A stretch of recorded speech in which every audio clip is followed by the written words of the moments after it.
The wedding reception poured champagne for 200 guests except me. My mother set a plate of cold leftovers before me and said, "This is all the useless deserve." I stood to leave to spare myself further humiliation.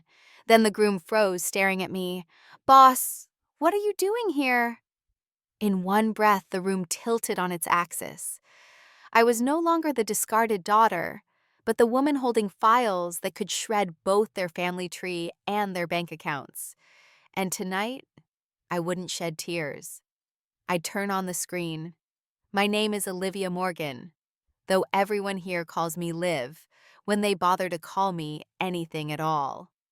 Table 23 sits in the darkest corner of Westbrook Hall's grand ballroom, its back pressed against the service wall, where waiters dodge in and out with champagne flutes that never reach my glass.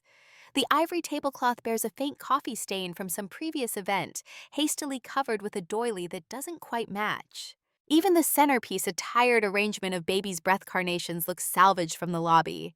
The chandeliers drip crystal light everywhere. But here, my heart pounds like it's trapped in a chest too small, each beat threatening to escape through my ribs. I breathe slowly, measuring each inhale against the rhythm of the string quartet that plays something classical and forgettable in the corner. Control is everything. They took so much, but they never took my composure. I watch it all from my shadow corner. Melissa glides between tables, her laughter tinkling like the champagne glasses she lifts in endless toasts. My sister, the bride, hasn't looked in my direction once tonight. Neither has William, our father, though I catch him stealing glances when he thinks no one's watching his fingers, worrying the stem of his glass. But it's Eleanor who commands the room like a general surveying her victory.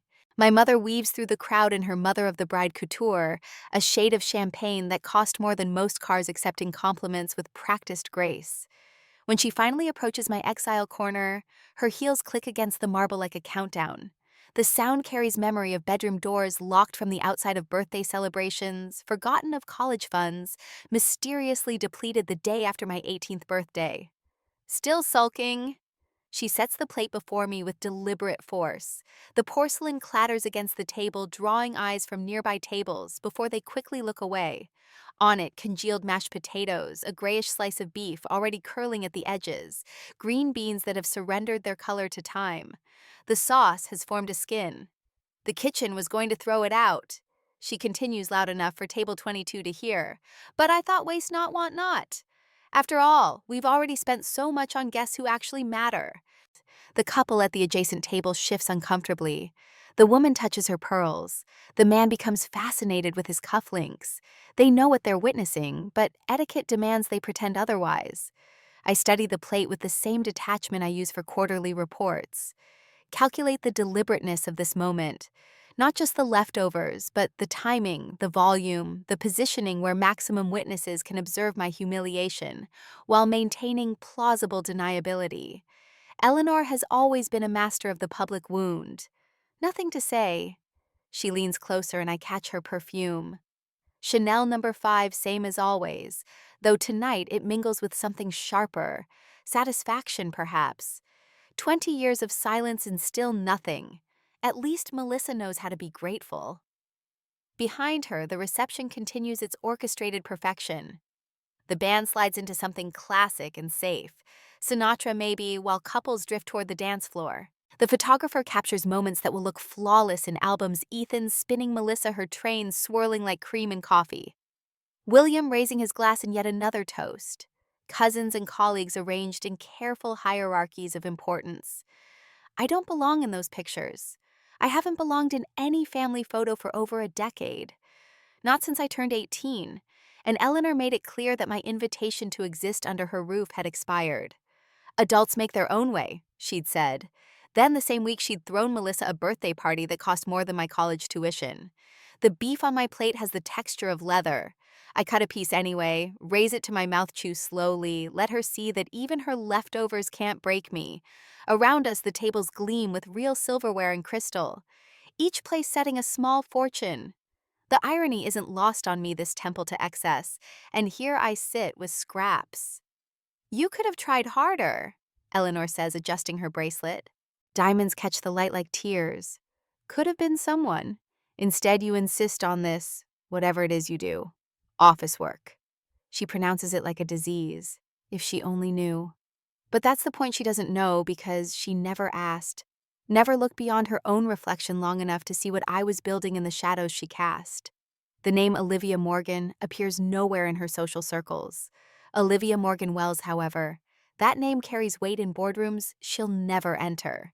A waiter hovers nearby, champagne bottle poised. Eleanor waves him away from my table with a gesture so small, so practiced, he might think he imagined the instruction. But I see it.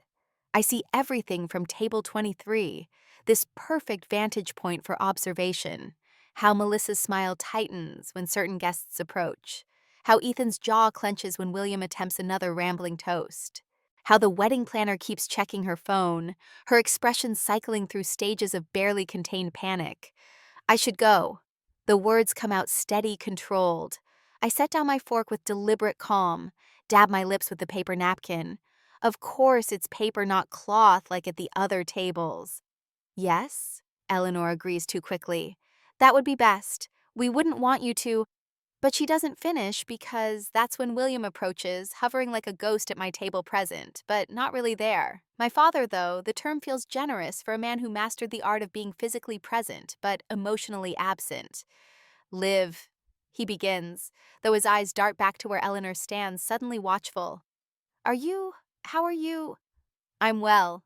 True enough. Wellness, I've learned, has nothing to do with happiness.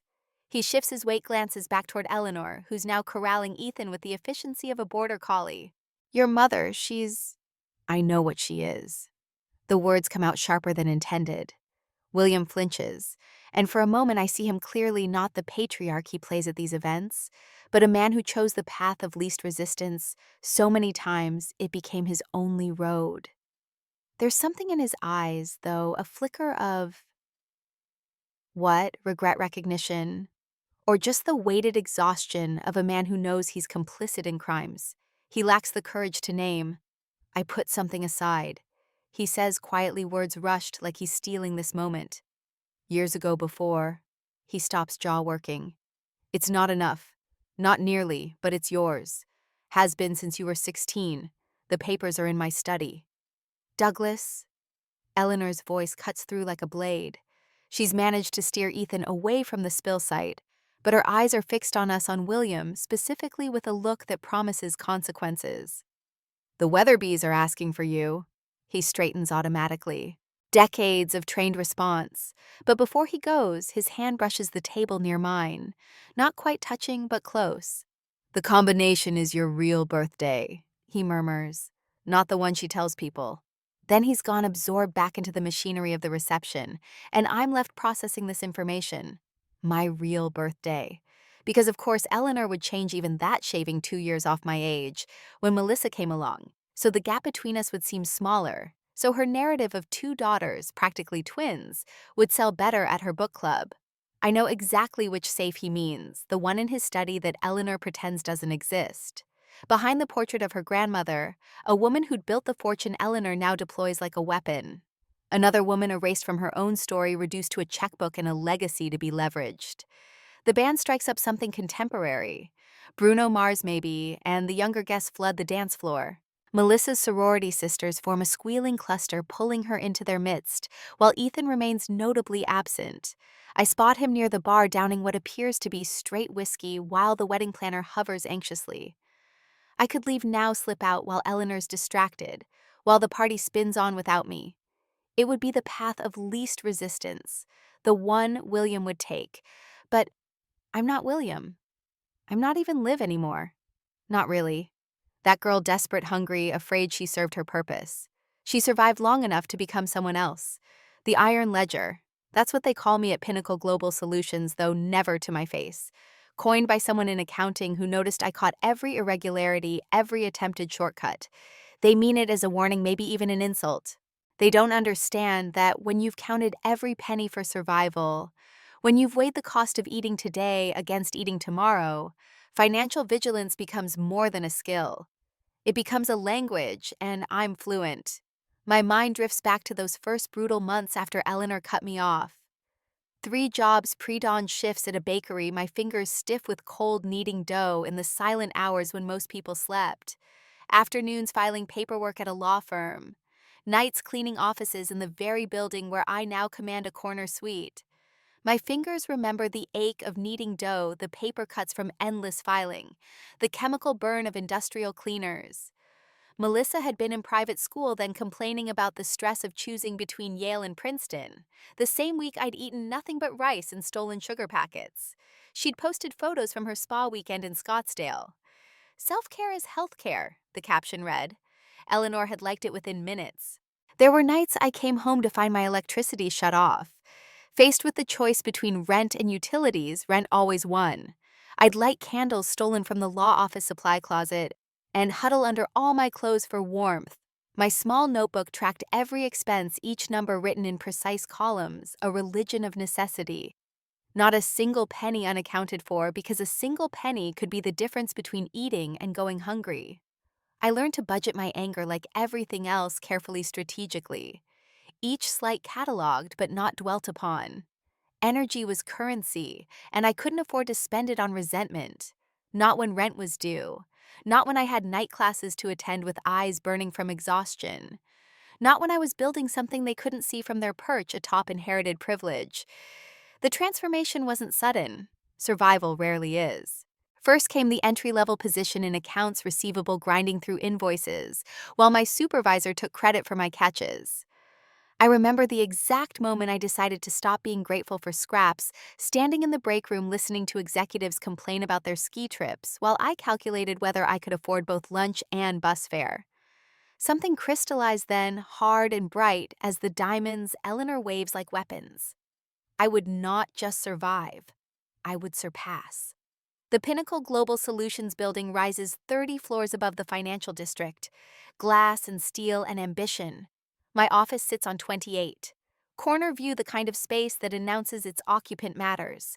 The brass nameplate reads, Olivia Morgan Wells, Acting Chief Operating Officer. Acting because the board hasn't confirmed me yet. Acting because I'm still proving what everyone else inherited by birthright.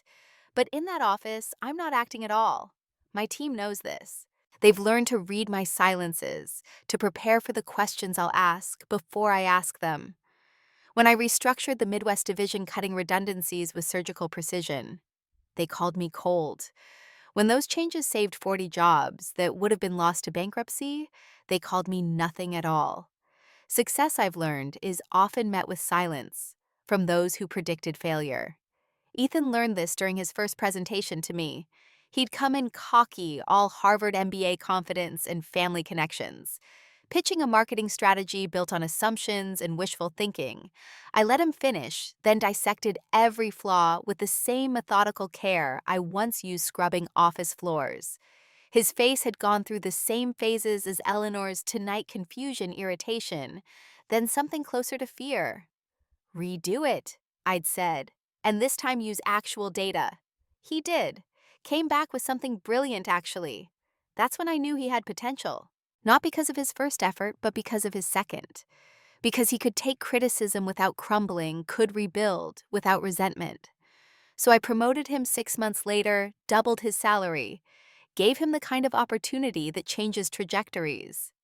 He never asked why someone named Morgan Wells would show such interest in developing talent.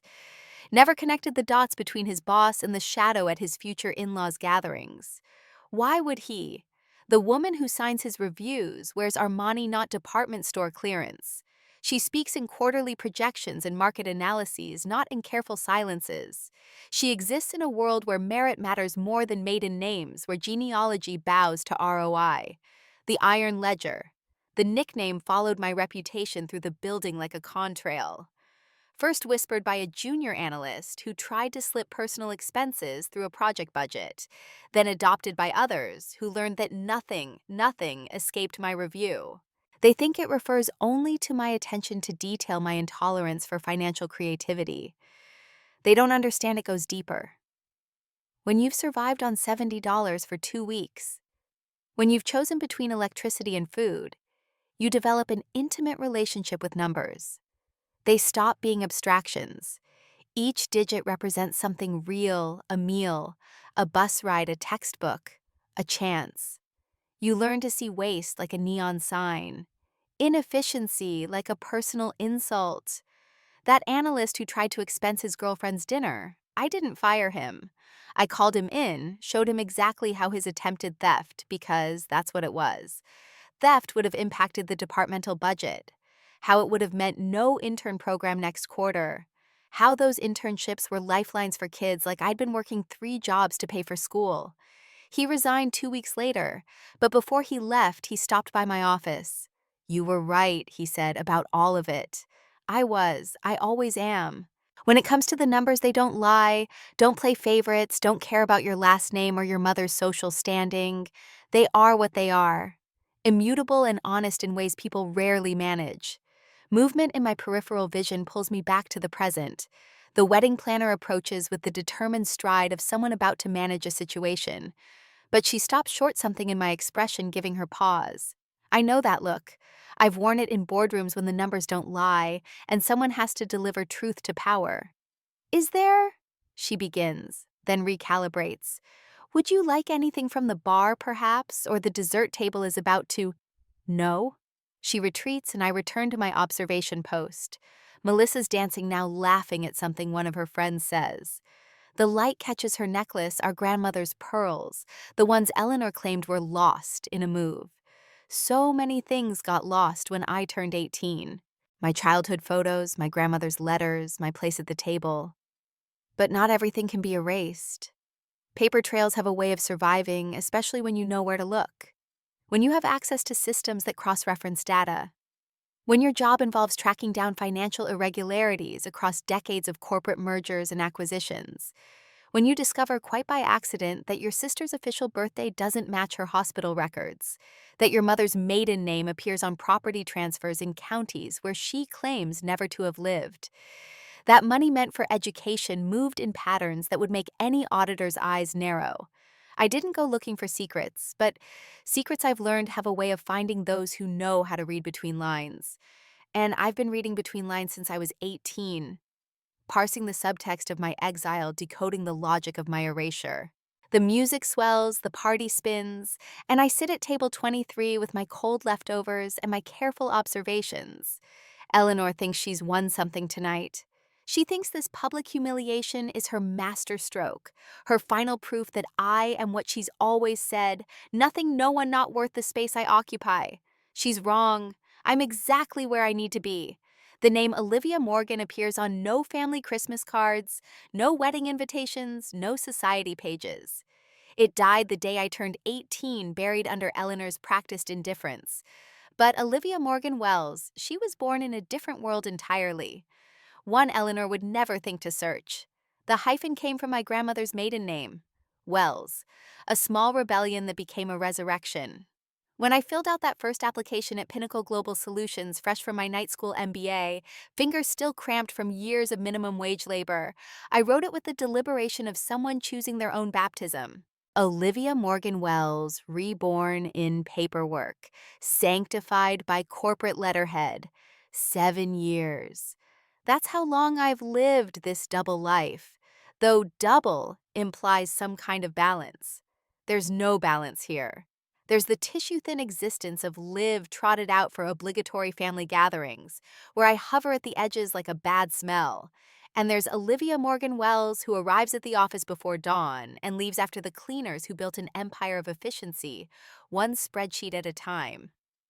Across the reception hall, something disrupts the pattern of movement. Ethan, breaking from Melissa's orbit, moves with the determined stride of a man who's made a career out of quick decisions, even if this one might end it. The crowd parts unconsciously. Something about his expression warns them this isn't a moment for small talk. "Boss," he says loud enough to carry. Not Olivia, not Liv. "Boss." The word hangs in the air like a flare, bright and impossible to ignore. What are you doing here? Time doesn't stop. That's a movie fiction. But it does stretch, like taffy pulled to the breaking point. I watch awareness ripple through the reception hall in real time, heads turning, conversations dying mid-sentence, champagne flutes freezing halfway to lips. 200 guests become an audience, and Ethan just delivered the opening line. Melissa arrives at his elbow tool, rustling with her urgency. "Honey, what's wrong?" "Who are you?" Her voice cuts off as she actually looks at me. Really looks. Maybe for the first time all night. I watch her process what she sees. Not the shabby relative hidden at table 23, but someone her new husband addresses with reflexive deference. "I was just leaving," I say, keeping my voice level. Professional. The same tone I use to end meetings that have outlived their usefulness. "Boss," Melissa repeats, her voice climbing toward hysteria. "Ethan, why are you calling her? She's nobody. She's just Liv. She's the acting COO of Pinnacle Global Solutions." The words fall from Ethan's mouth like stones into still water. Each one creates its own ripple, its own expanding circle of impact. My boss, the woman who, he stops, finally seeming to realize what he's done, what he's doing. But momentum's a funny thing. Once started, it demands completion. "Christ, you're Melissa's sister. How did I not—" "Ethan," Melissa's grip on his arm tightens enough to wrinkle his jacket.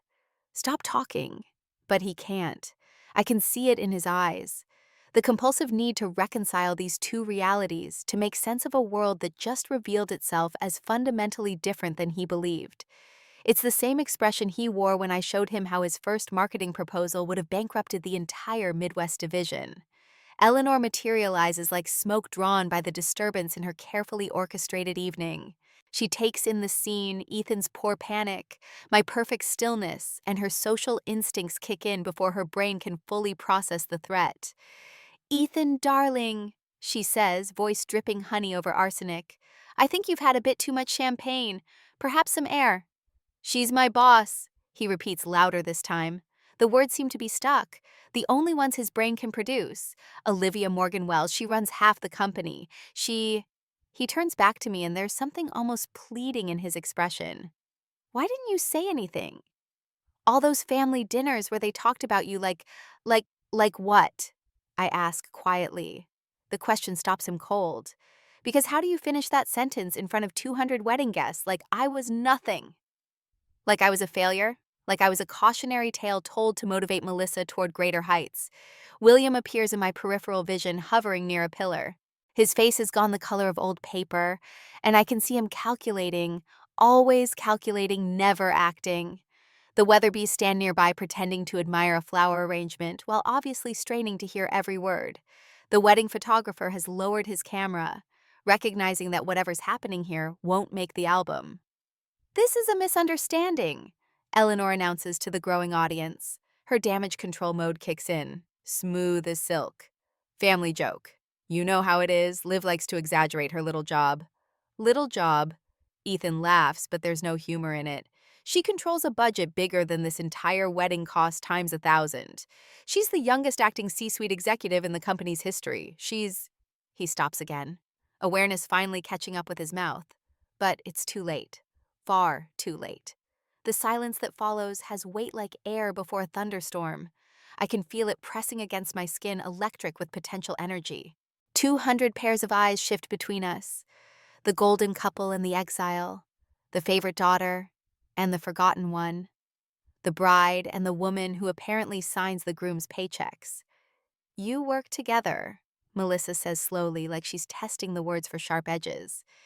"You've worked together this whole time, and neither of you ever—" "Professional boundaries," I say simply, which is true as far as it goes.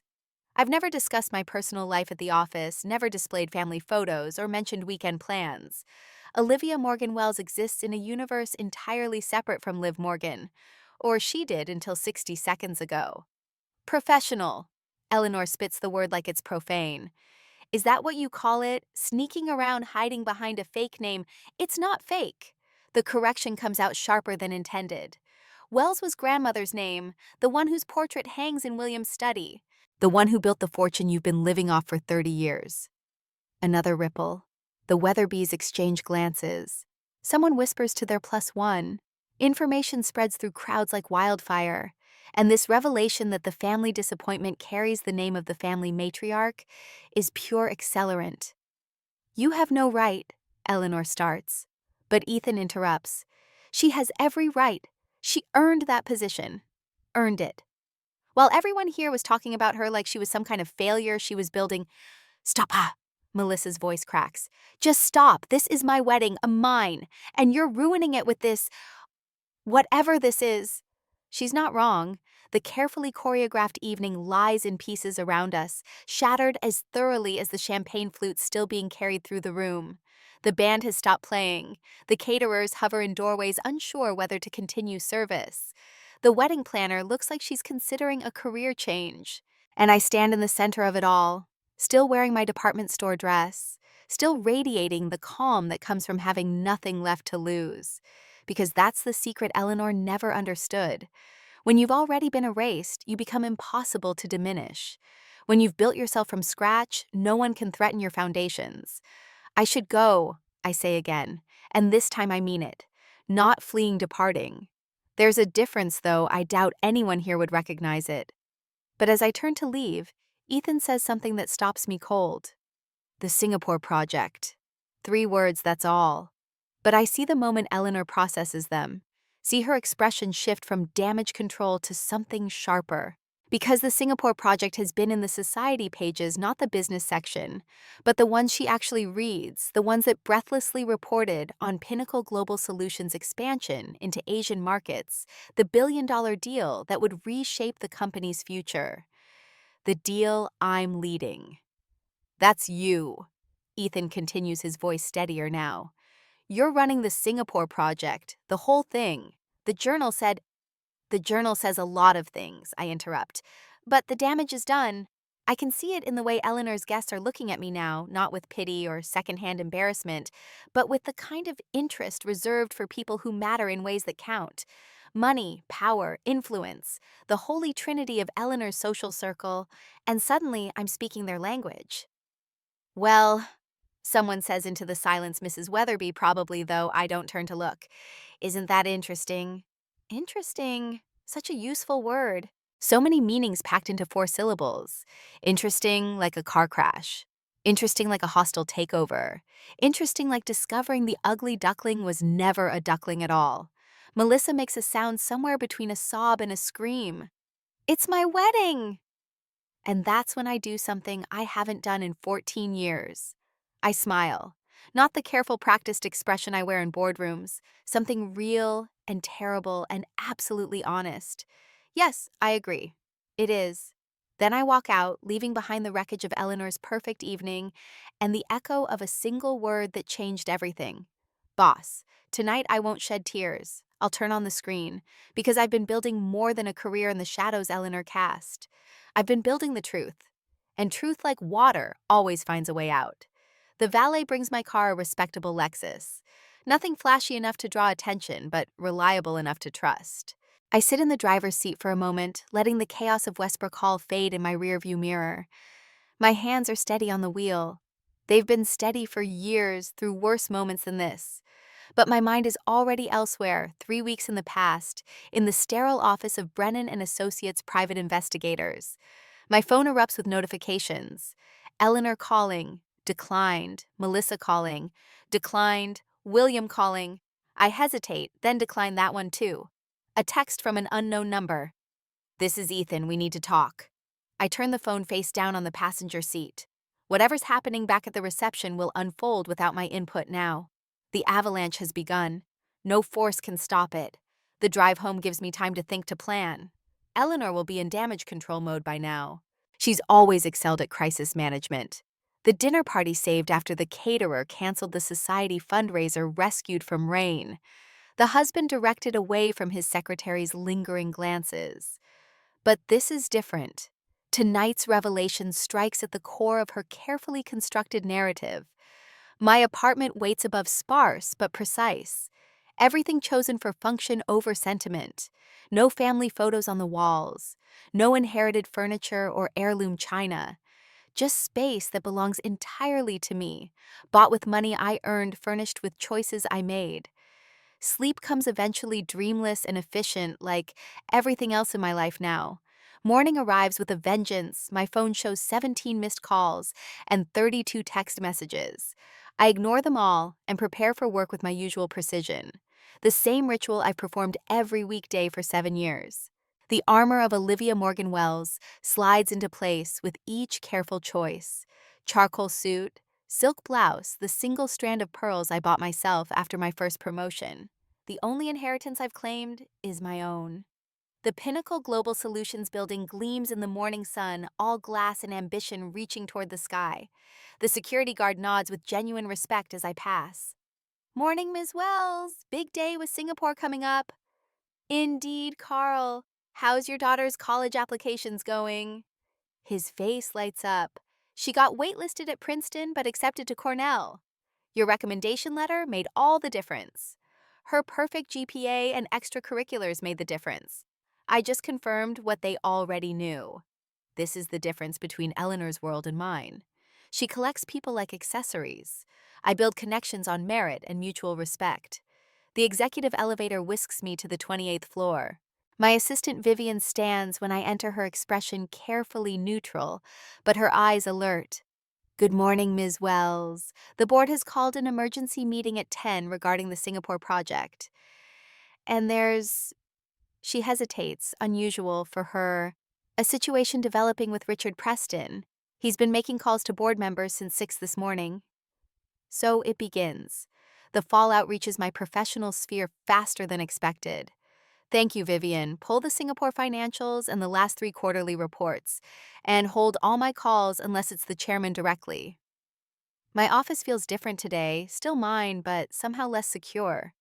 The view of the city spreads below people moving through their lives, unaware that my carefully separated worlds collided last night.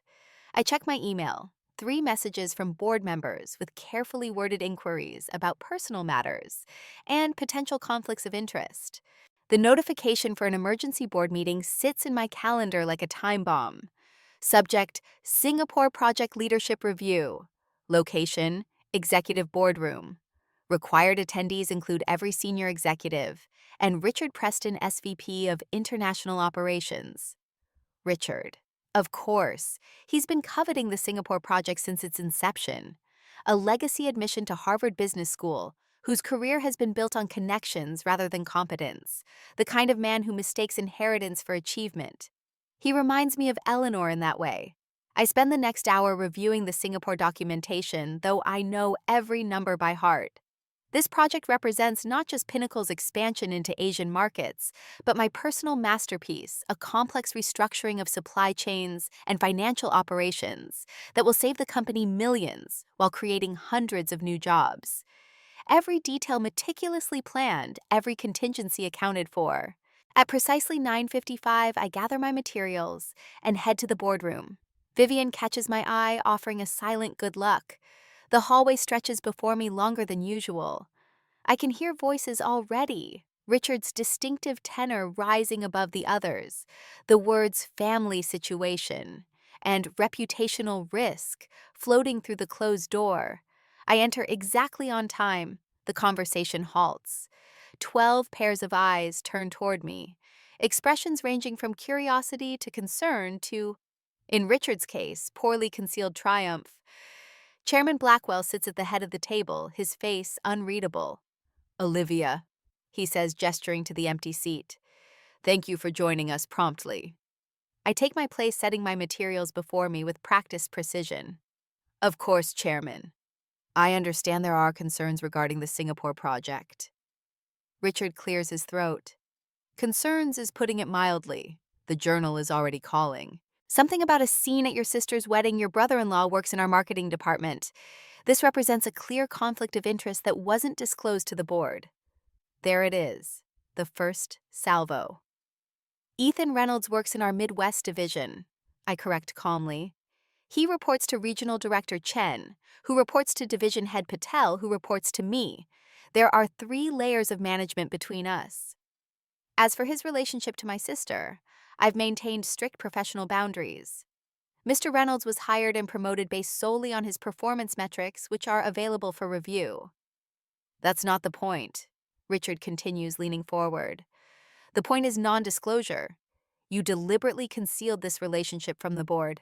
I concealed nothing. My personnel file lists my full legal name and family connections. My sister's engagement became public knowledge 6 months ago, at which point I informed HR of the potential relationship. The appropriate recusal documents were filed. I have not directly supervised any project involving Mr. Reynolds since. Chairman Blackwell interjects. We've confirmed this. The paperwork was properly filed. Richard's face tightens. But the timing is problematic. The Singapore project launches in weeks. The press will have a field day with this family drama. We can't afford any distractions or questions about our corporate governance. What he means is, this is my opportunity to take control of Singapore. I understand the concern I acknowledge. However, the Singapore project is proceeding exactly on schedule. The financials are solid. The team is prepared. My personal life has no bearing on my professional capabilities. Perhaps, Richard says the word dripping with doubt, but perception matters in international business. The Asian markets are particularly sensitive to family matters. Perhaps it would be prudent to temporarily reassign leadership until this situation resolves itself. And there it is, the move I expected. Richard didn't get where he is by being subtle.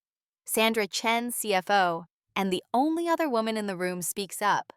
Before we make any rash decisions, I'd like to hear more about the situation. Olivia, what exactly happened last night and how might it impact our operations? 12 pairs of eyes fix on me again. This is the moment, the test of whether Olivia Morgan Wells can weather this storm. Last night at my sister's wedding reception, her new husband recognized me as his supervisor at Pinnacle. This came as a surprise to my family, who were unaware of my position here. The reaction was strong. There was no proprietary information disclosed, no threats made, and no impact on company operations. It was a private family matter that happened to involve a company employee. And the press angle, asks Jonathan Lee from Legal. The Journal has already called. My family has some prominence in local society circles. My mother chairs several charity boards. The social pages occasionally cover their events. This would explain the Journal's interest, but it's hardly front-page news. Chairman Blackwell studies me thoughtfully. What's your assessment of the risk to the Singapore project? Minimal. Our Asian partners are concerned with our financial model's implementation timeline and operational excellence, all of which remain unchanged. If any questions arise, I'm prepared to address them directly. Transparency always serves us better than evasion.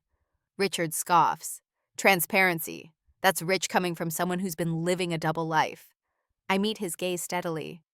I haven't been living a double life, Mr. Preston. I've been living my life professionally here, privately elsewhere.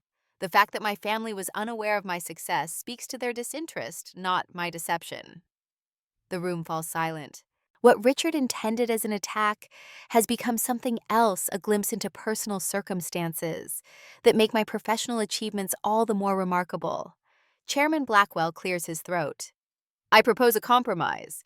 Olivia remains in charge of the Singapore project, but for the next week, she works with a board liaison, someone who can monitor for any potential impacts from this situation. If after 1 week there are no material concerns, we proceed as planned. Richard opens his mouth to object, but Sandra cuts him off. I volunteer as liaison. I'm already familiar with the Singapore financials and can provide objective assessment. Sandra, my unexpected ally, or perhaps not so unexpected, she rose through the ranks herself, one of the few female executives who wasn't handed her position through family connections. She recognizes a kindred spirit. Richard fumes silently as the board votes in favor of the compromise. I maintain my professional composure, neither relieved nor triumphant, just ready to work. Then it's settled, Chairman Blackwell concludes. Olivia, you're on probationary status for 1 week. Sandra will review all communications regarding Singapore and attend key meetings. If there are no issues, full authority returns to you on Friday. Understood, Chairman. I'll provide Sandra with complete access to all project materials immediately. The meeting adjourns, and I gather my materials with the same precision with which I arranged them. Richard lingers, waiting until the others have filed out before approaching. This isn't over, Olivia, he says, voice low. 1 week won't be enough to untangle whatever mess your family drama creates. The board will see I was right to raise concerns. I stand, matching his height in my heels. Richard, your concern for the company is noted, but perhaps your energy would be better spent preparing for your presentation on the Brazil expansion. I hear the numbers aren't quite adding up. His face pales slightly. The Brazil expansion, his pet project, has been hemorrhaging money for months. I shouldn't know that. It's not in my division. But numbers talk to me and I listen better than most. How did you? The quarterly reports are available to all C-suite executives. I review everything that impacts our global strategy. It's just good business practice. I offer a professional smile. Good luck with your presentation next week. He retreats knowing he's lost this round. But Richard isn't the type to concede a war after one battle. He'll be back more prepared, more determined. I need to be ready. Back in my office, I find Vivian waiting with coffee and a concerned expression. The board meeting. Probationary status for 1 week. Sandra Chen as liaison. She relaxes slightly. Sandra's fair. That could have gone worse. Indeed, but we're not out of the woods. I need you to pull every file related to Singapore approvals timelines, financials, communications. Everything must be impeccable. Already started. And there's someone here to see you. He doesn't have an appointment, but he was quite insistent. Who? He says he's your father. William. Here. In my world. The collision continues. How long has he been waiting? About an hour. I put him in the small conference room with coffee. Thank you, Vivian. Hold my calls for 30 minutes. I take a moment to compose myself before heading to the conference room. William sits with his back to the door, shoulders hunched, looking smaller than he did last night. His reflection in the glass wall shows a man who hasn't slept the weight of decades pressing him down. William, I say as I enter. He turns startled by the formality. Not dad, not father, just William. We established these boundaries long ago, when he chose silence over protection. Olivia. He struggles with the name, understanding the distinction for the first time. This is impressive. He gestures vaguely at the space around him, the views of the city, the trappings of corporate success. What are you doing here? He reaches into his jacket and pulls out an envelope weathered with age, the corners soft from handling. I brought this, what I mentioned last night, about the safe. I don't take it immediately. You could have mailed it. I needed to see you, to explain. He sets the envelope on the table between us. She's beside herself. The Weatherbys are already spreading the story through their entire social circle. Melissa hasn't stopped crying. And you came here to what? Ask me to fix it. Apologize for my existence, disrupting the carefully crafted narrative. No. The word comes out stronger than I expected from him. I came to give you what's rightfully yours, and to say what I should have said years ago. I sit across from him, maintaining professional distance. I'm listening. He pushes the envelope toward me. Open it, please. Inside are 3 items: a savings bond in my name purchased when I was 16, matured now to a modest but meaningful sum. A letter in William's careful handwriting dated the day I turned 18, never sent. And a photograph I've never seen me at perhaps age 10, asleep on his shoulder, in what looks like his study. There's more in the safe, he continues, while I examine these artifacts of a father's constrained love. Your grandmother's journals, for one, the ones Eleanor claimed were water damaged in that basement flood. They're perfectly intact. She writes about building the company, about the choices she made. I thought you might want them, to understand where you come from. I know where I come from, but my voice lacks its usual edge. The photograph throws me the casual intimacy of it, the evidence of a moment when I was simply his daughter. Nothing more or less. She wasn't always like this, William says suddenly. Eleanor, when we met, she was different. Ambitious, yes, but not cruel. That came later, after Melissa. After she decided that perfection was possible if you just controlled all the variables. I was a variable she couldn't control. You were a reminder that life existed before her grand plan. That she'd been young once, had made impulsive choices, had been someone other than Melissa's mother. He shifts in his chair, the leather creaking. The trust fund transfers, I say, testing him. You know about those? His eyes widen slightly. What about them? The systematic draining of Melissa's inheritance, the money that mysteriously disappeared while she was growing up. He looks down at his hands. I signed off on them. Every one. Eleanor told me they were for Melissa's education, for her future. I wanted to believe it, chose to believe it, but I kept copies of everything just in case. They're in the safe too. Now that's interesting. William's documentation would carry different weight than mine spousal testimony versus corporate investigation. But more than that, it reveals something I hadn't expected. He'd been keeping his own records, running his own parallel truth alongside Eleanor's fiction. Why tell me this now? He meets my eyes for the first time since entering. Because Ethan asked me a question at the wedding after you left after the chaos died down. He asked if I was proud of you, and I realized I'd never said it. Not once in 14 years. I'd let Eleanor's narrative become so dominant that I'd forgotten I was allowed to have my own opinion. And I am proud, immensely. His voice cracks slightly. The Singapore project, I read about it in the journal. What you've built here, what you've become despite everything. Your grandmother would have loved you, would have seen herself in you. She never knew me.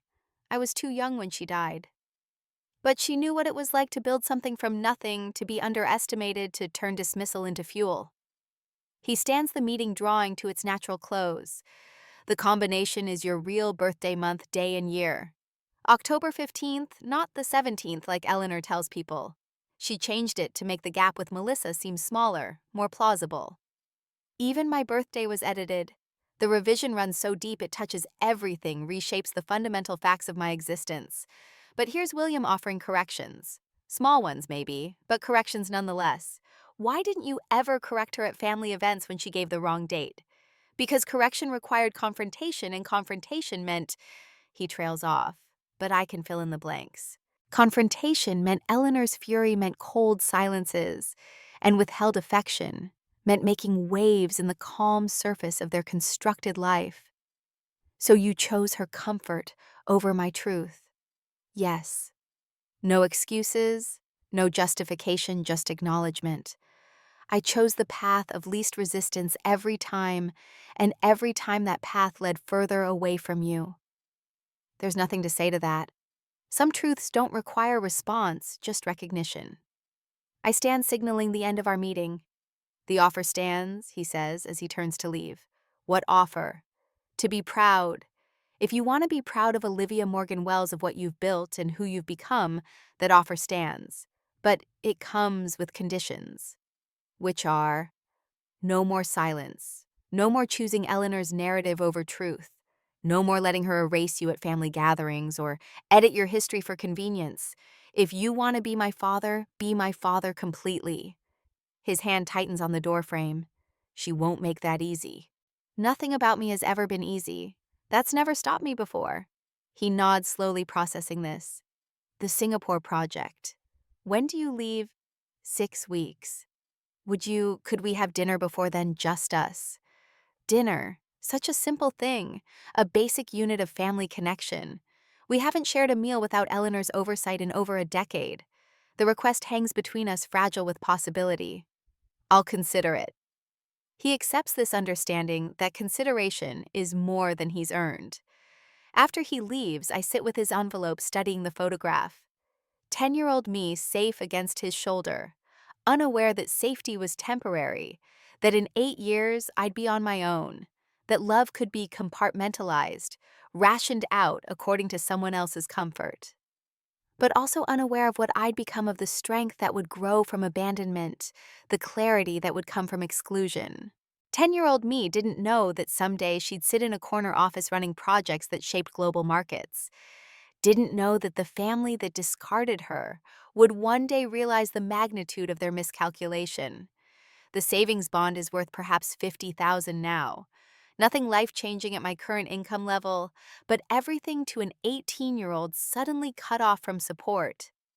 The letter I'll read later in private, where whatever words William couldn't say to my face can't ambush me during work hours. But the photograph I prop against my monitor, a small rebellion of my own evidence that I existed before erasure proof, that somewhere beneath his capitulation, William remembered loving me. It's not enough. Not nearly enough to balance 14 years of absence, of silence, of choosing Eleanor's comfort over my existence. But it's something, a crack in the wall letting light through. My intercom buzzes. Vivian's voice comes through clear and efficient. Ms. Wells, the investigators from Brennan and Associates are here for your 11:30. Send them in. Harold Brennan enters, followed by his associate, both carrying leather portfolios that match the sleek professionalism of my office. They've been working for me for 3 weeks now, ever since I discovered the first discrepancies in what should have been routine vendor due diligence for the Singapore project. Ms. Wells, Brennan greets me, his handshake firm. We have the final report you requested. Thank you. Please sit. They arrange their materials on my conference table, efficiency in motion. Brennan has been in this business for 30 years, investigating financial irregularities for corporations, law firms, and occasionally privately wealthy individuals with suspicions about their business partners or family members. As you know, Brennan begins. What started as a standard background check on potential Singapore vendors led us down an unexpected path. The initial connection to the name Melissa Hale, your sister's married name, was coincidental, but once we started looking, the patterns became clear. He slides a folder toward me, opening it to reveal a birth certificate. Not Melissa Morgan's, but Melissa Hale's, born to parents who died in a car accident when she was 2. The first red flag was the typography. Helvetica Neue didn't exist when this document was supposedly created. Someone got careless, or maybe they thought no one would ever look this closely. And the adoption papers. His associate slides another folder forward. Filed 3 months after the car accident. The signatures match your mother's, but the dates don't align with county records. There's a gap of about 6 weeks where Melissa Hale disappeared from the foster system before reappearing as Melissa Morgan. I study the documents with professional detachment, the same focus I bring to quarterly reports. And the trust fund? That's where it gets interesting. Brennan produces spreadsheets, bank statements, a trail of financial breadcrumbs leading from tragedy to calculation. The young Melissa Hale inherited a modest sum from her parents' life insurance, about $200,000 in 1995, not insignificant but hardly a fortune. Until it was properly invested, his associate adds. Exactly. Within months of the adoption, that money was moved into high-performing securities. The returns were impressive. By the time Melissa turned 10, it had grown to nearly $1 million.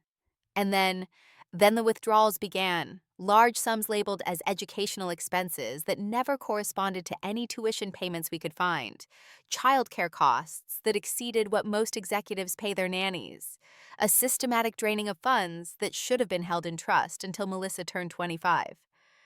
I trace the numbers with my finger, following their logic, their story.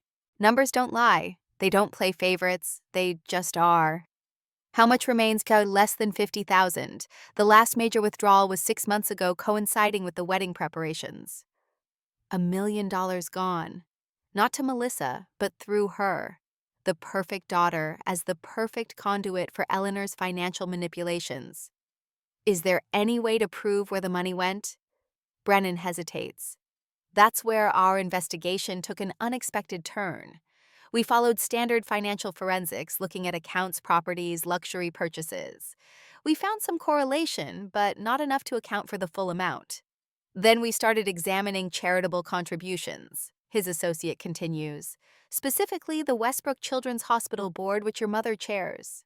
And there's a pattern of donations from your mother that correspond exactly to the dollar and date with withdrawals from Melissa's trust. It appears the money was being laundered through charitable giving, which means tax deductions on stolen money. I conclude. Double dipping. Brennan nods. Precisely. She takes from the child's trust, donates it in her own name, and gets a tax write-off for her generosity. It's actually quite elegant in a disturbing way. And completely prosecutable, his associate adds. Tax fraud, identity theft, misappropriation of trust funds. The statute of limitations hasn't expired on most of it. I close the folders, my decision already forming. What would you like me to do with this information? Brennan asks. Document everything. Triple verify, then seal it. And then we wait. Because timing, I've learned from 14 years of strategic planning, is everything. Information is just data until the moment it becomes leverage, and leverage without purpose is just destruction. After they leave, I return to the window, watching the city spread below each light, representing someone's life, someone's choices, someone's secrets. Melissa is not evil. This is important to remember. She's a victim too, in her way. A child absorbed into Eleanor's narrative so completely she probably doesn't remember being anyone else. The trust fund that should have been hers, that should have paid for real education and real opportunities instead, became Eleanor's slush fund for maintaining appearances. But Melissa also chose to continue the cruelty, chose to treat me as less than to participate in Eleanor's erasure, to place me at table 23 with leftovers, while she glided through her princess fantasy. Victims can become perpetrators. The abused can abuse. These things are not mutually exclusive. My phone buzzes with a text. Unknown number, but I recognize Ethan's area code. Need to talk, not about work, about what I found in Eleanor's study. It's worse than you know. I stare at the message, weighing options, calculating risks. The collision of worlds continues, picking up speed. Whatever Ethan found, whatever he knows, it's another piece in the puzzle, another crack in the foundation of Eleanor's carefully constructed reality. The invitation arrives 2 days later. Expensive cardstock, the color of old ivory.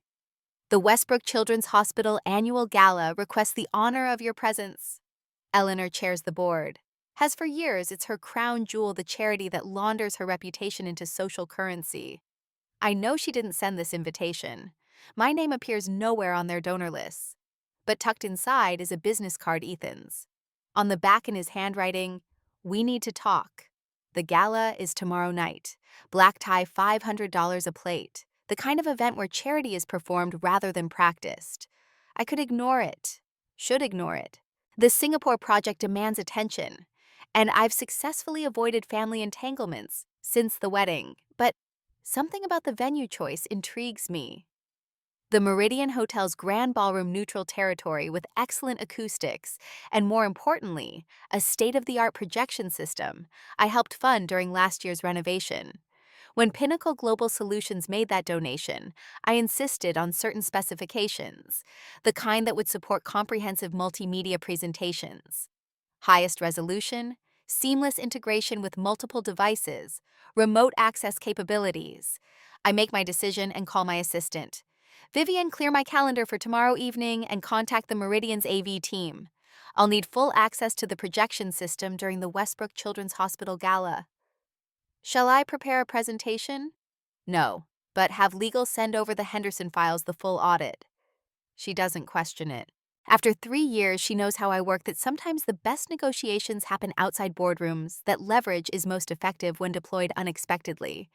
The pieces are in motion now. The truth, like water finding cracks in a dam, is beginning to seep through. And once it starts flowing, nothing can hold it back. The Meridian Hotel's grand ballroom transforms into a temple of philanthropy for one evening each year. Crystal chandeliers cascade light over silk-draped tables where Boston's elite gather to congratulate themselves on their generosity. $500 a plate buys entry to this rarefied air, where charity becomes performance art and tax deductions masquerade as compassion.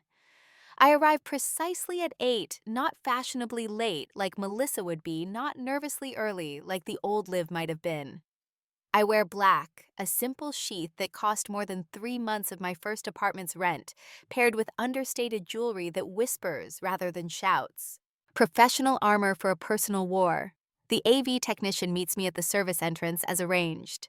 "Ms. Wells, everything's prepared according to your specifications. Remote access is confirmed and the system's been tested." "Thank you, Julian. No one else has requested modifications to the presentation schedule."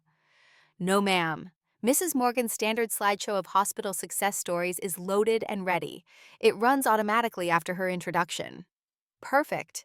I slip him an envelope, a genuine donation to the Children's Hospital, not through Eleanor's board, but directly to their research department. He pockets it with a nod and disappears back to his control room. The ballroom glitters with Westbrook's finest clustered in conversational constellations that shift and realign based on invisible hierarchies of wealth and influence. I spot Eleanor immediately. She's holding court near the main stage, resplendent in silver that catches the light like chainmail. Melissa flanks her, though the radiance from her wedding has dimmed to something more fragile. She looks pale, drawn, like someone carrying a weight she wasn't prepared for. No sign of Ethan yet. I take champagne I won't drink and position myself where I can observe without being immediately noticed. The skills that served me at table 23 work even better here, where I'm not hidden but simply overlooked. Olivia Morgan Wells might run board meetings, but at Eleanor's gala, I'm just another face in expensive shoes. Until I'm not. There you are. Ethan materializes at my elbow, looking like he's aged a year in the week since the wedding. His tuxedo is perfectly tailored, but his eyes are haunted. Thank you for coming. You said we needed to talk. Not here. Follow me. He leads me through a service door into a small anteroom, where extra chairs are stacked against the walls. The sound of the gala muffles to a distant hum. Ethan checks that we're alone, then turns to face me. I'm leaving her. The words hang between us like a confession. I keep my expression neutral, though internally I'm recalculating every assumption about this conversation. That's between you and Melissa. No, it's not. He runs a hand through his hair, messing its careful styling. It's about integrity, about truth, about the fact that I've been working for you for 18 months and never knew you were being systematically erased by the family I was marrying into. My family situation has no bearing on your professional performance. Bullshit. The profanity surprises us both. Ethan never swears in professional settings. You promoted me, mentored me, taught me that numbers never lie, that documentation matters, that integrity isn't negotiable. And the whole time I was sitting at dinners where they talked about you like you were some kind of failure, where Eleanor would make these cutting remarks about poor Liv and her little job, and everyone would laugh.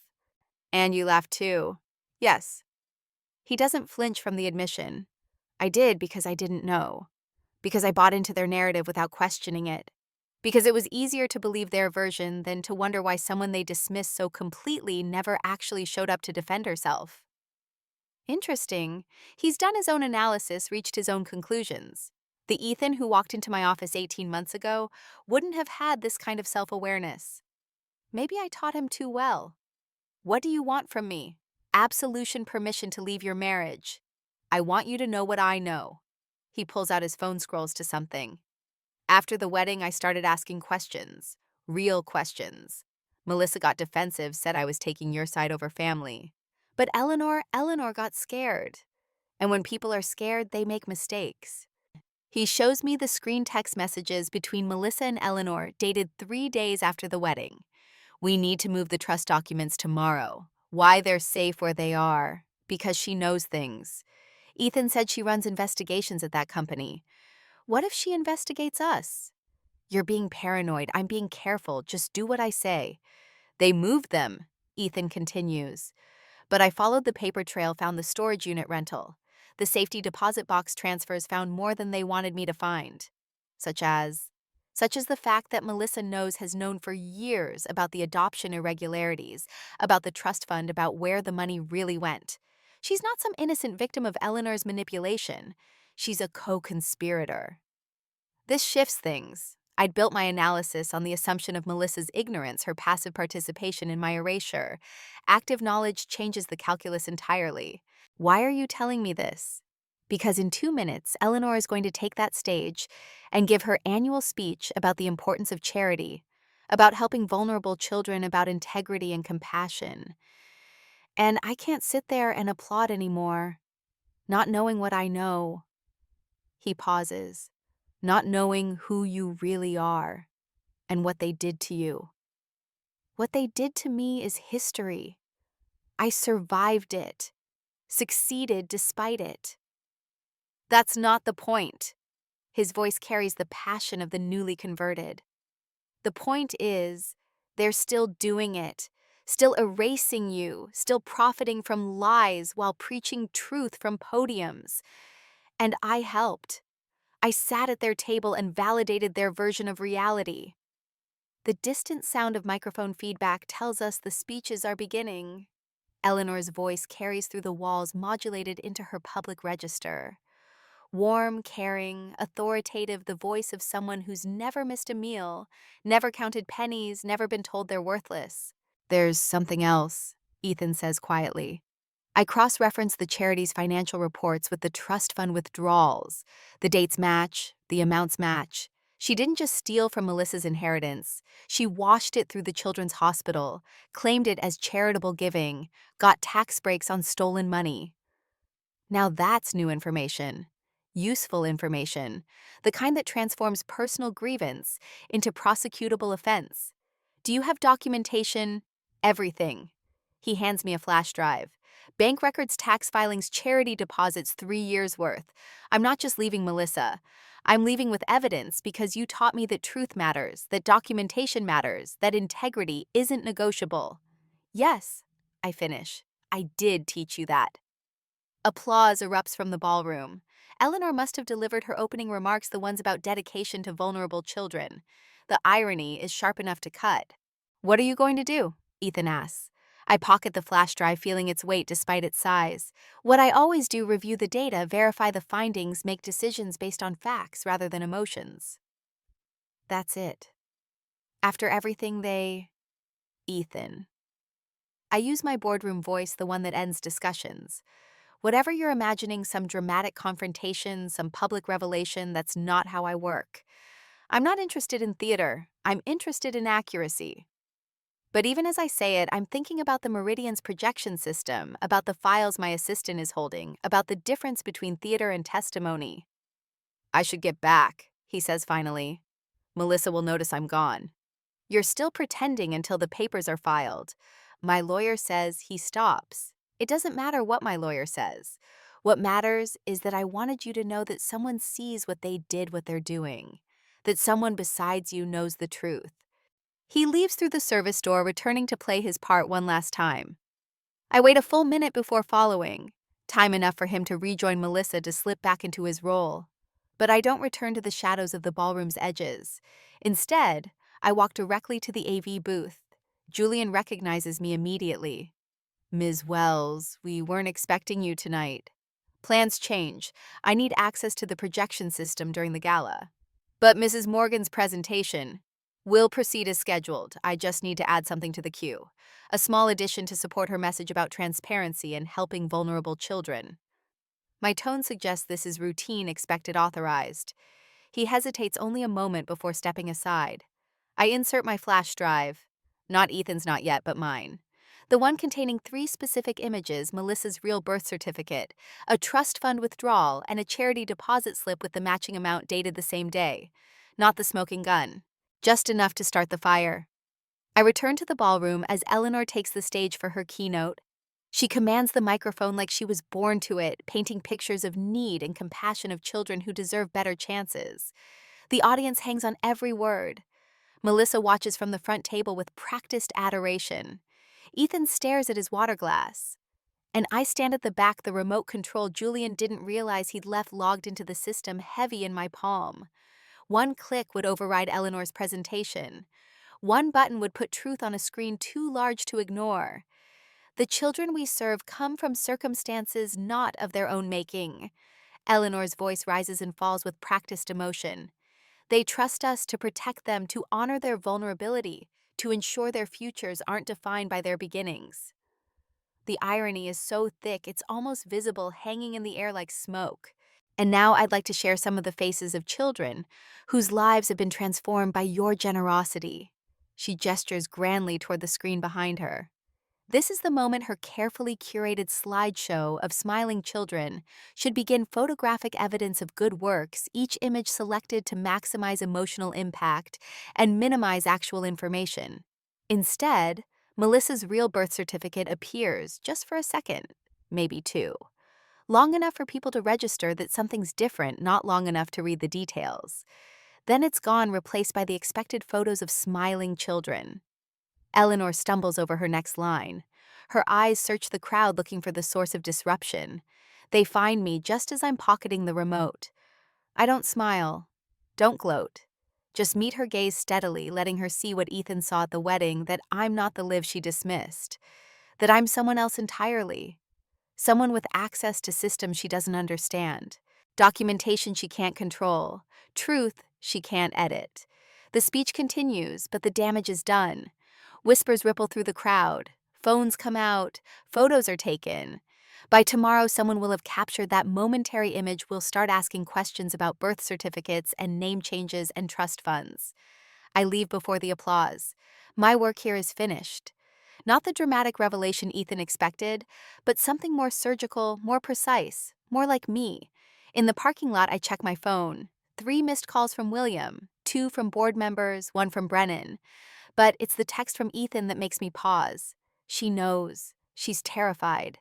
Thank you. I delete it without responding. Whatever happens next between Ethan and Melissa, between Eleanor and her carefully constructed world, isn't my concern. I've set truth in motion. Gravity will do the rest. The Singapore project launches in 4 weeks. Between now and then, I have empires to build deals to close work that matters more than family drama or delayed justice. But tonight, just for a moment, I allow myself to imagine Eleanor's face when she realizes the projection glitch wasn't random, when she understands that someone has documentation she thought was safely buried, when she grasps that the daughter she erased has access to platforms she can't control. It's not satisfaction I feel. It's simpler than that. It's balance. Finally, inevitably balance.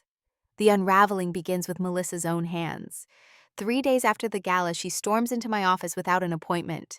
Security calls, but I wave them off. Let her come. Let her bring whatever fury she's been fermenting since the charity event. My morning has been productive. 2 conference calls with Singapore, a successful board presentation. I can spare 20 minutes for family theater. She bursts through my door like weather, all wind and precipitation. Her designer bag swings wildly as she advances on my desk, and I notice her manicure is chipped. Melissa never chips her manicure. You vindictive! She slams her palms on my desk, trying for intimidation. But her hands shake, and the effect is more desperate than dangerous. You couldn't just leave, could you? Couldn't just accept your place and move on? My place. I close my laptop slowly, giving her my full attention. Which place would that be? Table 23, the service entrance. Or maybe nowhere at all.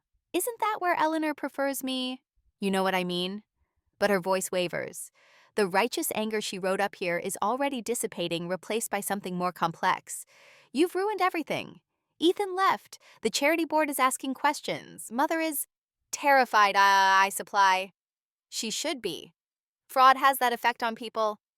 Melissa's face cycles through expressions like a slot machine looking for the winning combination. She settles on wounded innocence. I don't know what you're talking about. No. I open my desk drawer, withdraw a folder I've been keeping for just this moment. Then perhaps you can explain this. The document I slide across is innocuous enough, a photocopy of a birthday card handmade childish with crayon flowers around the edges. The inscription reads, "Happy 8th birthday, Melissa. Love, Aunt Sarah." Melissa goes white. Where did you get this? Your 8th birthday. Interesting number, since according to your official documents you would have been 6. And according to the adoption records, you didn't have an Aunt Sarah. The Hales were only children. You don't understand. I understand perfectly. I lean back in my chair, maintaining the calm that seems to unnerve her more than anger would. You've known all along, known you were older than Eleanor claimed, known about the trust fund that paid for your education, known that my exile funded your elevation. Her hands find her phone, fumbling with the screen. I have evidence too. Videos, recordings, things that will destroy your precious reputation. Go ahead, show me. She turns the phone toward me, finger hovering over the play button. The screen shows a video file titled Live Truth. Her threat is clear. Whatever she's recorded, she thinks it's her nuclear option. Play it, I encourage. But first, let me share something with you about this office. See that screen? I point to the massive display that covers one wall. It's connected to our presentation system. Very sensitive. Sometimes it picks up wireless signals, mirrors devices without warning. Terrible security flaw. I've been meaning to have a T fix it. Melissa's finger freezes above her phone. She glances at the screen, then back at me. The calculation is visible. Call my bluff and risk exposure, or retreat with her weapon unfired. Pride wins. She jabs the play button. The video springs to life on her phone and simultaneously blooms across my wall display, 40 inches of Melissa in vivid clarity. But it's not me she's recorded. It's herself, drunk at what looks like her bachelorette party, laughing with friends about her plans. He doesn't even know I know. Past Melissa slurs champagne glass, tilting dangerously. About the trust fund, about all of it. Mom made me promise never to tell, but it's mine. I'm getting married. I deserve nice things. I deserve that money. Not like that pathetic present. Melissa lunges for her phone, stabbing at the screen to stop the playback. But technology has momentum. The video continues for another excruciating 10 seconds, her past self detailing exactly how much she knows about the financial fraud, how long she's known, how she justifies her participation. When it finally stops, the silence in my office is absolute. That's not. I didn't mean. Melissa clutches her phone like a life preserver, though it just sank her ship. You tricked me. No, you played yourself, literally. I stand moving to the window. The city spreads below, indifferent to personal catastrophes. You came here thinking you had leverage, but leverage requires understanding what game you're playing. And Melissa, you've never understood the game. I'll delete it, destroy it, deny everything. Go ahead. But you should know the building's security system records everything. Every device that connects to our network, every file that plays on our screens. It will find that fascinating, as will the forensic accountants and eventually the investigators. She sags into a chair without invitation, the fight draining from her like air from a punctured tire. For the first time since childhood, I see my sister without her mask. She looks younger, lost, almost like the child she was when Eleanor found her.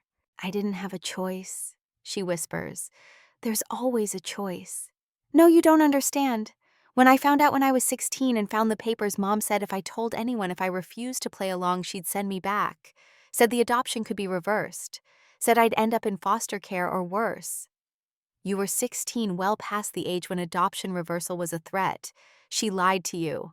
I know that now. The words explode from her, years of suppressed truth finally detonating. But I was scared I was alone and she was all I had. She said if I kept quiet, if I played the part, I'd have everything. Education, security, family. And I was the price. Melissa's nod is microscopic. She said you were strong, said you'd be fine on your own, that you didn't need us the way I needed her, and I wanted to believe it. Needed to believe it. So I did. The confession hangs between us, raw and irreversible. Part of me wants to feel sympathy. Melissa was a child manipulated by a master, but another part, the part forged in 3 jobs in night school and 14 years of exile, remembers every slight, every dismissal, every moment she chose Eleanor's lies over sisterhood. What do you want me to say? That I forgive you, that I understand, that it's all water under the bridge. I want. She stops, seems to really see me for the first time. Not Liv the failure, not the ghost at family gatherings, but Olivia Morgan Wells, the woman who built herself without them, who succeeded not despite their cruelty, but because of it. I want to know how you did it, how you became this, how you didn't let it break you. It did break me. The admission costs nothing now. Completely. Shattered every assumption I had about family, about love, about my place in the world. But here's what Eleanor never understood. When you break something completely, you get to choose how to rebuild it. And I rebuilt myself without any of you. Melissa's phone buzzes. She glances at it, and her face changes. It's Mom. She knows I'm here. The phone rings, Eleanor's ringtone filling the office. Melissa stares at it like it might bite. Answer it, I suggest. Put her on speaker. I can't. You can. You've been her puppet for 20 years. Don't you want to cut the strings? Melissa's hand trembles as she accepts the call. Mom, where are you? Eleanor's voice fills my office sharp with panic. Security at that building says you went to the executive floor. Tell me you're not. I'm in Olivia's office. The silence stretches like a held breath. Then get out, now. Whatever she's told you, whatever she's threatening. She's not threatening anything, Melissa interrupts. She's just showing me truth. The same truth you've been hiding for 20 years. Melissa, sweetheart, you don't understand. I showed her the video, Mom, the one from my bachelorette party. It played on her wall screen. Her whole office probably has copies by now. This time the silence is different, heavier, final. You stupid girl, Eleanor breathes, and the venom in it makes Melissa flinch. You stupid, useless girl, do you have any idea what you've done? Yes, Melissa says quietly. I've told the truth. Finally. She hangs up before Eleanor can respond. The phone clatters onto my desk as Melissa buries her face in her hands, not crying, just hiding. Or maybe finding herself in the darkness behind her palms. She'll destroy me, she says finally. No, she'll try. But destruction requires power, and hers is based entirely on lies. Once those lies are exposed, she's just a woman who stole from children and called it charity. What should I do? That's not my question to answer. But if you want advice, get a lawyer. A good one. Not someone from Eleanor's circle. Someone independent. Document everything you remember and prepare for things to get worse before they get better. Melissa stands on unsteady legs. She looks around my office like she's seeing it for the first time: the awards, the certificates, the evidence of a life built on merit rather than manipulation. I'm sorry. I know it doesn't mean anything now, but I'm sorry for all of it. I know. She turns to leave, then pauses at the door. The trust fund, what's left of it. I'll sign it back. All of it. I never wanted money that wasn't mine. Keep it. I say, surprising us both. Use it to build something real, something that's yours. Consider it severance pay for 20 years of playing Eleanor's perfect daughter. Melissa nods and leaves, pulling the door closed with careful precision.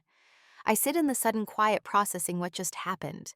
Not the confrontation I'd imagined. Not the revenge I might have fantasized about in darker moments. Something messier and more human. My laptop chimes with an email. The Singapore team ready for our afternoon review. Real work, real purpose, real achievements that have nothing to do with family drama or decades-old wounds. But first I save the security footage of Melissa's confession. Not for vengeance, but for protection, for truth, for the investigation that's surely coming now, that the first domino has fallen and taken Melissa's poorly aimed shot with it. The Iron Ledger keeps perfect records, even especially when they write themselves. The boardroom at Westbrook Hall has been transformed into a war room 20 hours after Melissa's confession played across my office wall. Eleanor has summoned what remains of her army. I arrive 15 minutes early, partly for tactical advantage, partly because I want to see her scramble. William is already there studying documents with the intensity of a man who's discovered his signature on papers he doesn't remember signing. Ethan sits at the far end, still technically family for another few weeks, until the divorce finalizes. Melissa huddles in a corner, her lawyer beside her. Someone young and sharp from outside Eleanor's circle, just as I advised. And Eleanor herself presides from the head of the table, still commanding despite the cracks showing in her foundation. She's dressed for battle in severe black, her jewelry reduced to weapons minimalism. When she sees me, something flickers in her eyes. Not quite fear, but its close cousin. Now that everyone's here, she begins. But I cut her off. Not everyone. Where's your lawyer? Your accountant? The charity board members, who should probably know their treasurer, has been washing stolen funds through their donations. This is a family meeting, Eleanor says tightly. We handle our affairs privately. Fraud isn't a private affair. It's a public crime. The word crime hangs in the air like smoke. Melissa's lawyer makes a note. William looks up from his papers with something almost like surprise, as if he's just now realizing the legal implications of what his signature endorsed. You're being dramatic, Eleanor says. Whatever Melissa thinks she said in some drunken video. I pull out my laptop, connect it to the room's display system with practiced efficiency. Would you like me to refresh your memory? I have the footage here. HD quality, very clear audio. That won't be necessary. Ethan speaks for the first time. We've all seen it, multiple times, since Melissa's sorority sisters have been sharing it on social media since this morning. Eleanor's composure cracks slightly. What bachelorette party video? Ethan explains with grim satisfaction. Seems Melissa sent it to her whole bridal party that night.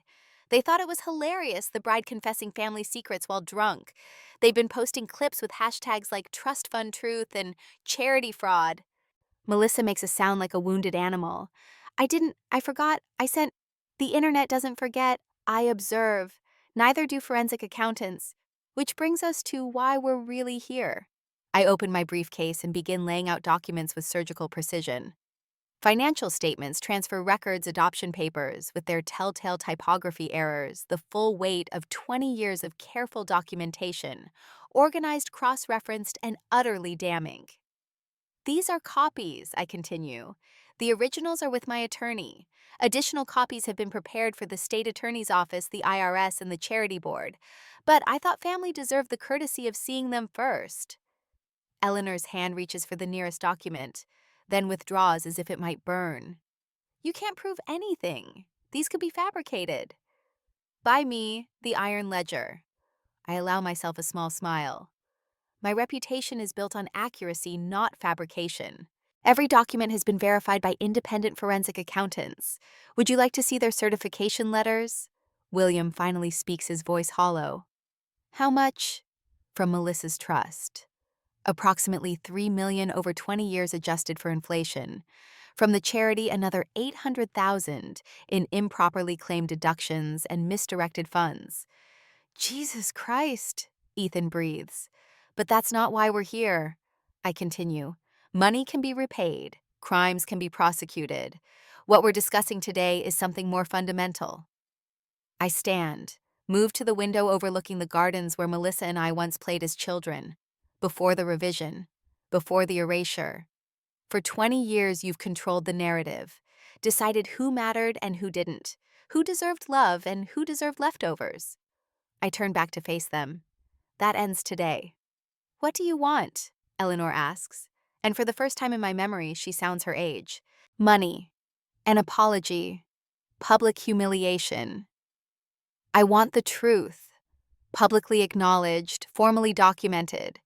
No more revision, no more erasure, Melissa's real age and adoption circumstances, the trust fund theft, the charity fraud, all of it. That would destroy us, Melissa whispers. No continuing the lie would destroy you. Truth just hurts. William stands abruptly, papers scattering. I need to say something. We all turn to him, the man who perfected the art of saying nothing when it mattered most. I knew, he says simply. Not all of it, but enough. I knew the adoption papers were wrong. Knew the trust fund was being drained. Knew Olivia was being erased from our family history. And I signed off on all of it because, he looks directly at Eleanor, because I was a coward, because it was easier to enable than to confront, because I chose comfort over my daughter. William, Eleanor warns, but he continues. No, I'm done. Done pretending this was about protecting Melissa or maintaining family stability. This was about control, your control. And I let you have it because fighting you seemed harder than failing Olivia. He turns to me and his eyes are wet. I'm sorry. Not the qualified conditional sorry I've been practicing. Just sorry. Completely. For all of it. I know, I say quietly. But sorry doesn't change the past. No, but it might change the future. He pulls out his phone, and before anyone can stop him, he's dialing. Jonathan, it's William Morgan. Yes, I know it's Saturday. I need you to prepare a press release. Eleanor lunges for his phone, but Ethan blocks her. The reversal is stunning, the puppet master suddenly stringless flailing. The Morgan family will be releasing a statement. William continues into the phone, regarding historical financial irregularities and steps being taken to address them. Yes, it needs to be comprehensive. Full disclosure. You're destroying everything, Eleanor hisses. Everything I built. Everything you stole, Melissa corrects quietly. We all turn to her, surprised by the steel in her voice. That's what it was, wasn't it, theft? From me, from Olivia, from the charity. You called it building a family, but it was just theft with better decorations. Melissa's lawyer leans forward. My client is prepared to cooperate fully with any investigation. She'll testify to what she knows, provide access to any documents in her possession. Traitor, Eleanor spits. Victim, Melissa counters. Just like Olivia. The only difference is she got free and I stayed trapped. Ethan clears his throat. I've already provided my documentation to the authorities. Financial records from the wedding planning that show clear patterns of fraud. Eleanor tried to run the same scheme, inflated costs, redirected funds. I have emails, texts, bank transfers, all of it. The room tilts toward chaos. Eleanor stands chair scraping against hardwood. Her composure finally shattered completely. You ungrateful, all of you, I gave you everything. The life you have, I interrupt. The status, the connections built on lies funded by theft, maintained by erasure. That's not giving Eleanor. That's taking. And the bill just came due. She turns to me, and for a moment I see something raw in her expression. Not remorse, she's not capable of that, but recognition. Maybe that the daughter she discarded, the one she was so certain would amount to nothing, has become the architect of her undoing. Fine, she says finally. You want truth, public acknowledgement? You'll get it. But know this when I fall. I'm taking everyone with me. Every dirty secret, every small shame, every crack in this family's facade. You think you're the only one I have files on. Do your worst, I say calmly. I've been surviving your worst for 20 years. I'm rather good at it now. William ends his call. The press release will be ready Monday morning. We'll call a family meeting a real one with media present, full disclosure as Olivia requested. And after that, Melissa asks, after that we face whatever comes. Investigations, prosecutions, public judgment. He looks around the room, meeting each of our eyes. But at least we'll face it honestly. For the first time in 20 years, we'll tell the truth. Eleanor gathers her things with mechanical precision. I'll need my lawyer present. You'll need several lawyers, I correct. Criminal, civil, tax. I'd start making calls. She leaves without another word, her heels clicking against the floor, in a rhythm that sounds like retreat. Melissa follows her lawyer's hand, protective on her elbow. Ethan nods to me, once acknowledgement maybe, or just goodbye before departing. Which leaves William and me alone in the boardroom, where so many family decisions were made without my input, where my existence was edited out of narratives and futures alike. What happens now? He asks. Now you live with your choices, as do I. The difference is I've been living with mine all along. You're just starting. The Singapore project. You leave soon. 3 weeks. Might we have that dinner before you go? I consider this the father who failed me, offering table scraps of connection after a feast of absence. But I'm not that hungry girl anymore. I can afford to be selective about what I consume. Maybe, I say finally, after the press conference, after the truth is public, after you've proven you can choose honesty over comfort, then maybe we can share a meal. He accepts this understanding. It's more than he's earned. As I pack up my documents, evidence returning to files, truth returning to folders, he asks one more question. Do you regret it, bringing all this to light? I pause at the door, considering. I regret that it was necessary. I regret the years of lies, the theft, the erasure. But exposing truth. Truth is just accounting by another name. And I've always been very good at making sure the books balance. I leave him there in the boardroom that's seen so many of Eleanor's victories and is now witness to her defeat. Tomorrow brings Singapore prep board meetings, the real work that defines me. But today the scales finally balance, and the Iron Ledger closes her books on this particular audit. The Meridian Hotel's press room fills with bodies and anticipation. 3 weeks have passed since the boardroom confrontation, and the story has already broken in pieces. Social media whispers, financial blog speculation, charity board, resignations. But today is the formal reckoning, the family's official statement, and the media smells blood in the water. I stand at the side of the room, not at the family table. That placement is deliberate. I'm here as Olivia Morgan Wells, Acting Chief Operating Officer of Pinnacle Global Solutions, not as Liv Morgan Family Ghost. The distinction matters now more than ever. William takes the podium first, looking older but somehow lighter, like confession has physical weight that dissipates once spoken. He reads from prepared remarks, each word carefully vetted by lawyers, but carrying genuine gravity. The Morgan family acknowledges serious financial irregularities spanning 2 decades. His voice stays steady through admissions of fraud, theft, and systematic deception. He names amounts. He names victims. He names himself as complicit. Melissa follows, barely recognizable from the golden bride of 6 weeks ago. Her statement is shorter but more raw, a young woman admitting she was both victim and perpetrator, manipulated, but also choosing manipulation.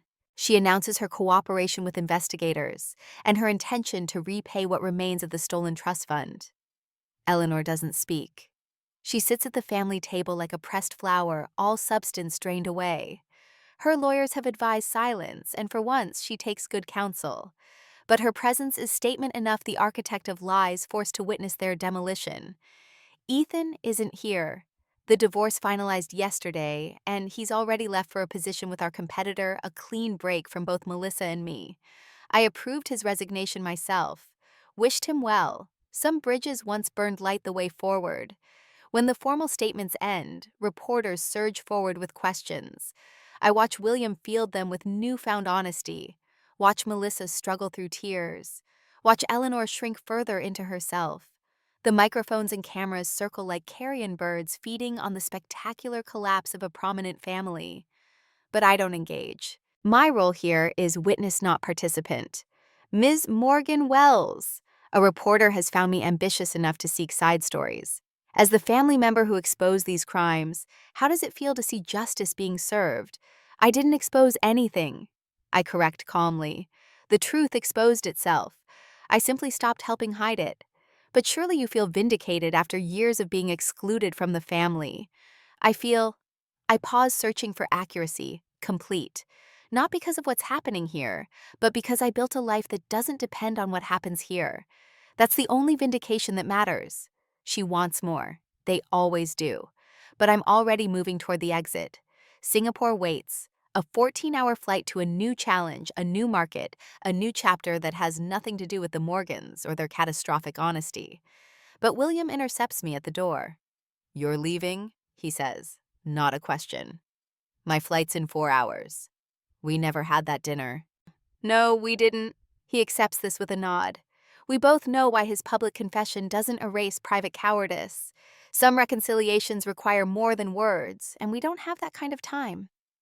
"Will you come back to visit, perhaps to stay?" "No. My life is elsewhere now." "I'm proud of you," he says quietly. "I know I have no right to be, but I am." "I know, and I believe you. But your pride, like your regret, changes nothing fundamental. Take care of Melissa. She'll need an actual father now, not just a silent witness." "I will. I'm learning. Late, but learning." We don't hug, don't shake hands, just nod at each other across the gulf of 20 years before I walk out into afternoon sunshine. The car to the airport is waiting. I slide into leather seats, watching the city pass in reflection and memory. Somewhere behind me, the press conference continues its controlled chaos. Tomorrow's headlines will be brutal. Next week's investigations will be worse. The Morgan name, so carefully polished by Eleanor, will become synonymous with scandal. But I won't be here to see it. By tomorrow, I'll be in Singapore building something new on foundations that belong entirely to me. The Iron Ledger has closed this particular set of books. Olivia Morgan Wells has other accounts to manage. My phone buzzes with a message from my assistant. "Board approved your permanent appointment. Congratulations, Chief Operating Officer Morgan Wells."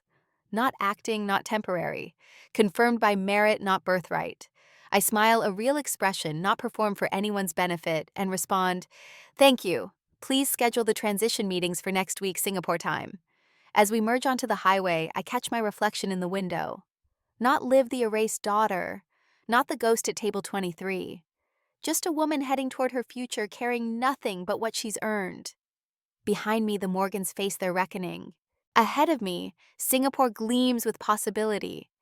And in this moment, suspended between past and future, I am exactly where I choose to be. The books balance. The ledger closes. The story ends where the real work begins. Because revenge was never the point. Building something better was.